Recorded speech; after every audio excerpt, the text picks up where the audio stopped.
dia, boa tarde, boa noite, você aí de casa. Programa Quem é Você, mais uma vez aqui no Rio de Janeiro. E hoje o nosso convidado, o nosso entrevistado, chama-se Marquinho do Peixe. Ele é candidato a vereador de Nova Iguaçu.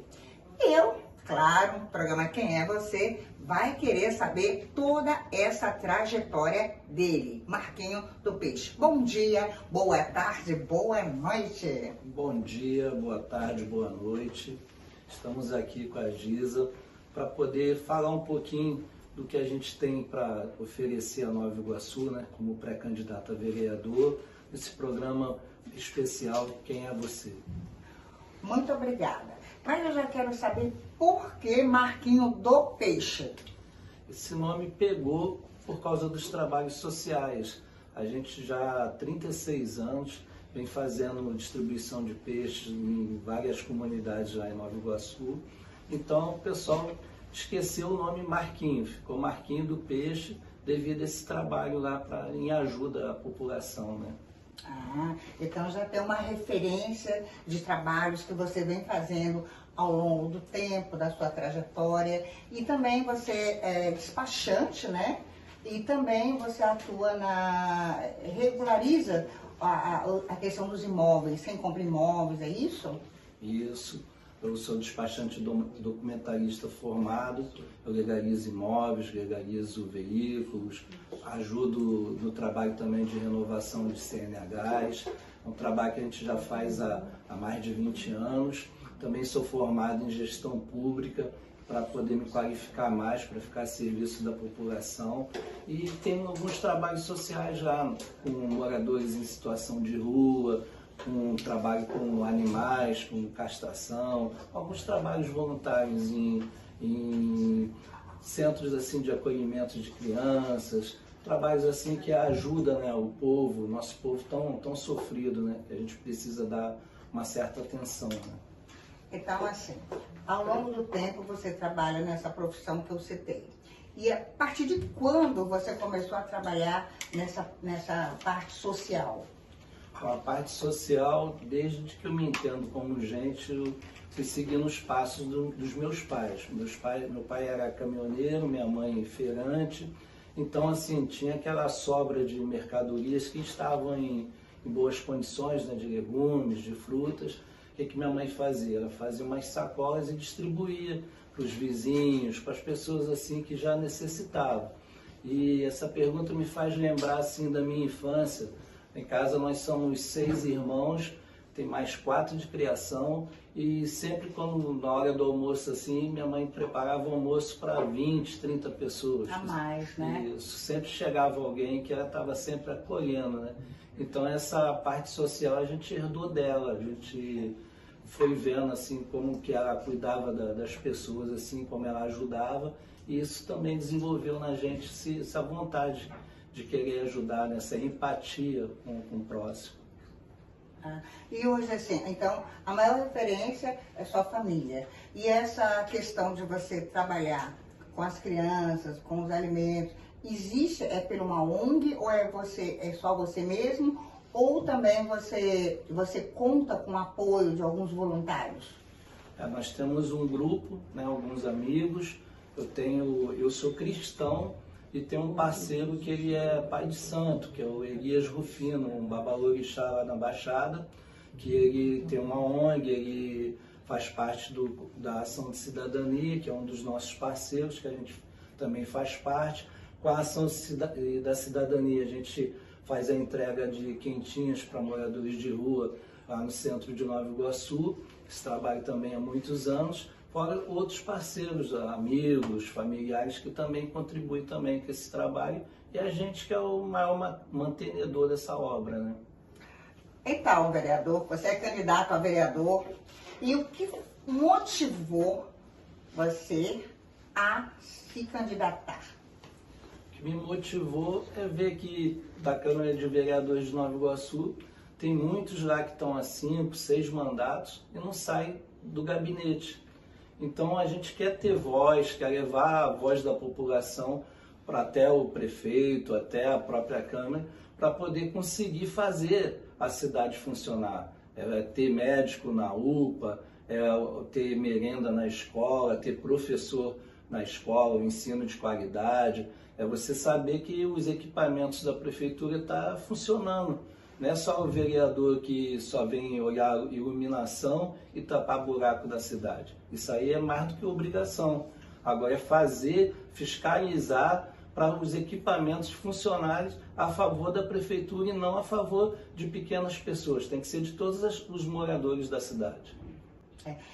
E qual é a sua, como você vê, assim, qual a maior necessidade lá de Nova Iguaçu hoje, assim? O que você vê, assim, que é prioridade, que está totalmente abandonado ou esquecido? Primeiro, a questão da segurança, que não só Nova Iguaçu, mas todo o estado do Rio, infelizmente, vem atravessando esse problema. A gente precisa atentar quanto a isso. Segundo, a questão de saúde e educação, principalmente. Educação por quê? Há 10 anos que não se constrói uma escola em Nova Iguaçu. Há 10 anos que você não vê uma reforma de uma escola em Nova Iguaçu, sem contar creche. Há 10 anos atrás, Nova Iguaçu tinha 57 creches, hoje tem 11. Em vez de aumentar, que a população aumentou, nós estamos com uma população de mais de 800 mil pessoas, para 11 creches. Como é que as mães fazem para poder deixar seus filhos no local até ela poder trabalhar e voltar para receber esses filhos de volta? Então essa indignação assim que me colocou nesse pensamento, poxa, eu vou me colocar a serviço da população para ver se a gente consegue melhorar a cidade, né? Fazer os equipamentos funcionarem. E por que você acha, assim, me responda assim, por que isso acontece nesse período de 10 anos? Por que há esse desinteresse do governo? Como assim? Porque não tem uma oposição na cidade, então ali ele faz o que quer, mas não pensando no povo. Então, nesse ano de eleição, o que a população precisa pensar? Ela tem que colocar pessoas igual a ela. Não é porque a pessoa é rica, é um empresário de sucesso, que ele vai ser um bom vereador, vai ser um bom prefeito. Tem que olhar, analisar a vida pessoal dele. Ele trabalha, ele é uma pessoa que é comprometida com causas sociais, é um cara que tem empatia pelo povo. Eu acho que isso aí é a primeira observação que o eleitor tem que fazer no dia que for lá fazer da eleição, quando ele for votar. É ele pensar nisso, já vir acompanhando, olhar as redes sociais dos candidatos e ficar bem atento, que a hora da mudança é agora. Eu tenho observado, assim, que alguns políticos, eles se preocupam muito, cada um tem sua gestão e tal. Mas alguns, né, não estou falando todos, alguns esquecem do básico. O que é o basicão mesmo? O que o brasileiro precisa? Alimentação, saúde, educação. E alguns esquecem, aí, vamos fazer isso, implantar isso, implantar aquilo. Mas o político, na minha opinião, ele tem, primeiramente, que realmente cuidar dessa situação, fazer essa gestão com o público, igual o senhor falou, 10 anos que não tem creche, como fica a mãe? Né? Trabalhar. Aí às vezes vai trabalhar porque não tem que deixar criança, porque tem que pagar alguém para, né? Então, assim, eu admiro os políticos que começam pela base, pelo básico, pela necessidade mesmo. Né? O que o senhor tem a me dizer sobre isso? Então, eu penso assim, o básico hoje, a educação, sem dúvida, é o básico para toda a população. Eu costumo dizer assim, eu sou uma exceção que deveria virar regra. Eu sou filho de feirante, sou filho de caminhoneiro, então, assim, contrariando a tudo, eu me formei, eu fiz faculdade, eu me capacitei. Então, a gente, infelizmente, é uma exceção quando deveria ser uma regra. Então, para tudo hoje, a educação, o estudo é fundamental para o crescimento de um bairro, para o crescimento do município. Então, assim, quando você tem uma educação de qualidade, você vai melhorando as outras coisas também. A pessoa começa a olhar melhor para a saúde, a pessoa começa a olhar melhor para a questão do seu dia a dia, o que pode ser feito, o que pode ser melhorado. Então, assim, o primordial hoje é cuidar da educação e também, sem dúvida, cuidar da saúde, que é fundamental também, né? E também tem uma questão assim, quando a gente fala em saúde, a gente, depois da pandemia, ficou mais agravante a questão da saúde em relação à psicologia, o nosso psique, a nossa mente. Então, mudou muita coisa. Então, eu acho, assim, na minha axiologia, falando para o senhor político, que deve ter, é necessário que tenha psicólogos constantes nas escolas e para a sociedade, gratuito. É um serviço que tem que ser, porque quantas pessoas não têm depressão, problemas e não podem, muitas das vezes, recorrer a um profissional.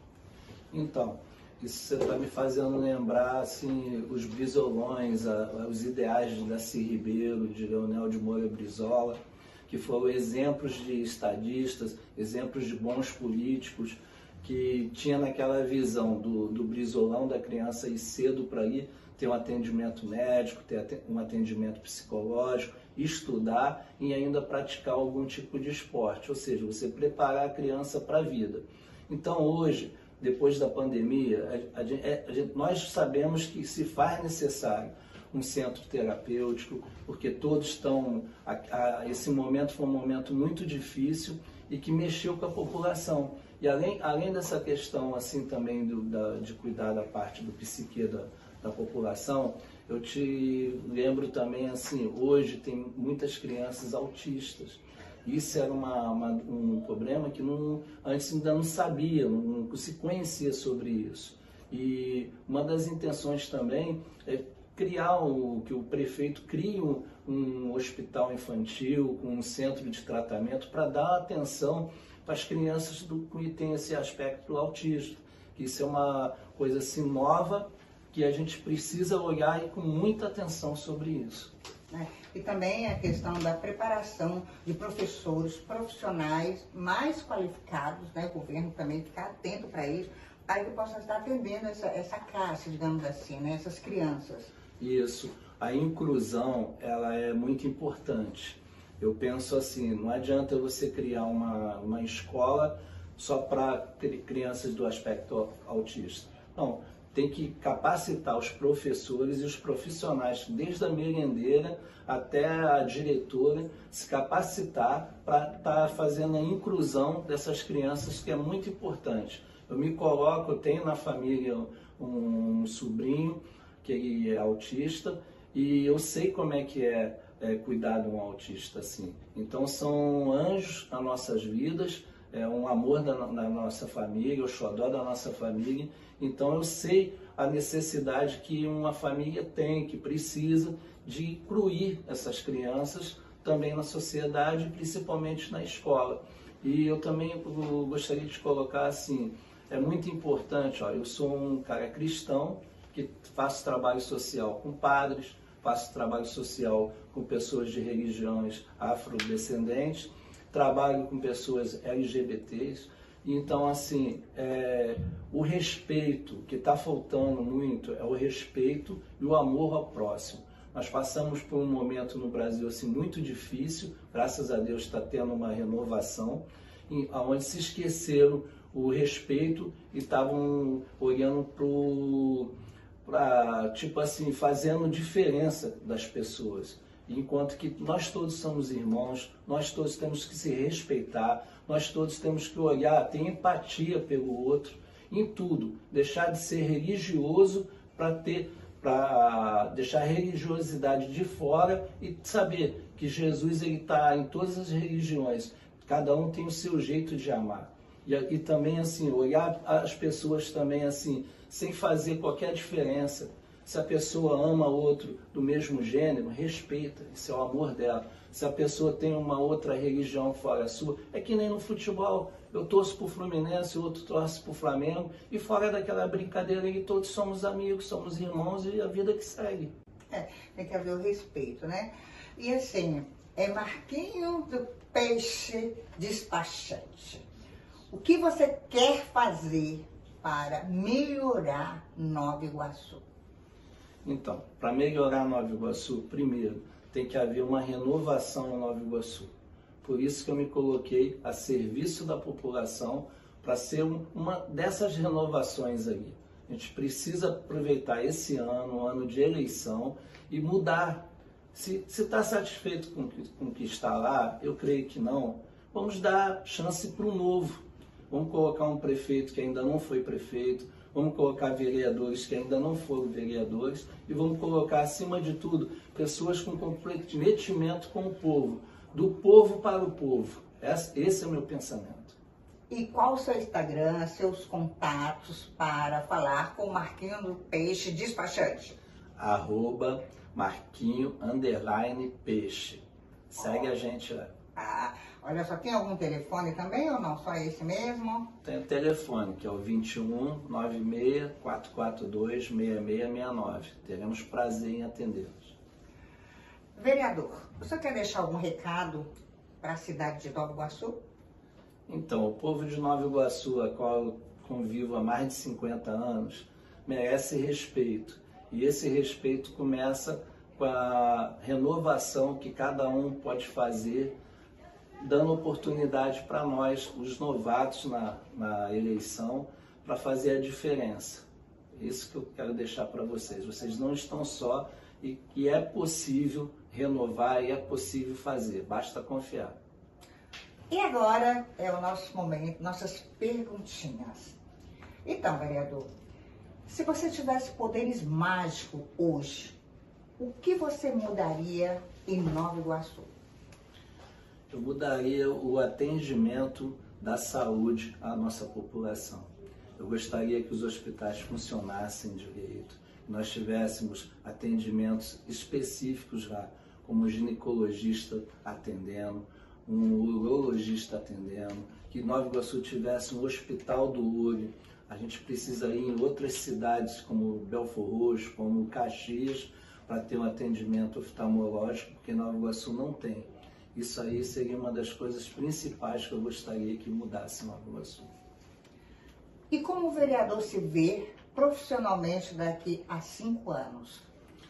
Daqui a 5 anos eu gostaria de estar tentando a minha reeleição como vereador e quem sabe até um passo a mais, né? Se o nosso serviço for bem aprovado, quem sabe até ser um futuro prefeito de Nova Iguaçu, que é uma cidade que eu amo, uma cidade que eu escolhi para viver, para cuidar da minha família. Então, o que eu quero para minha família, eu quero também para a população de Nova Iguaçu. Muito bem. E agora eu quero saber quem é Marco Antônio Barbosa da Costa.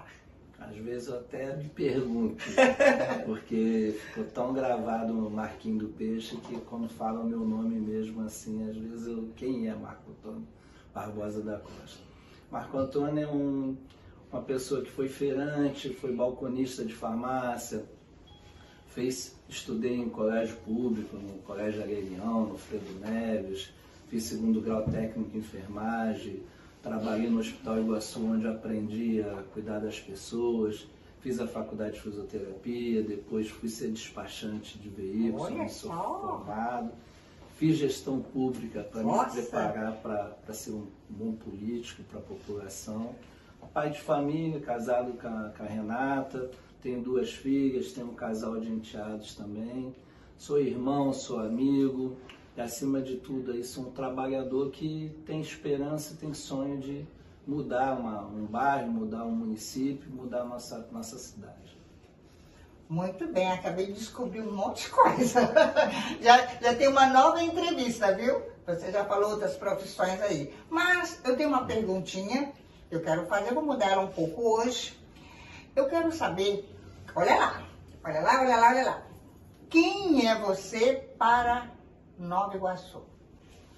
Sou um servente, uma pessoa que se colocou no papel de servir a população, uma pessoa que quer mudar a cidade, uma pessoa que quer ver o colégio funcionando com professores, quer ver as UPAs, as clínicas da família atendendo a população, E hoje você não pode ficar doente à noite, porque a clínica da família fecha às 5 horas da tarde. Então a doença hoje tem que ter horário para acontecer.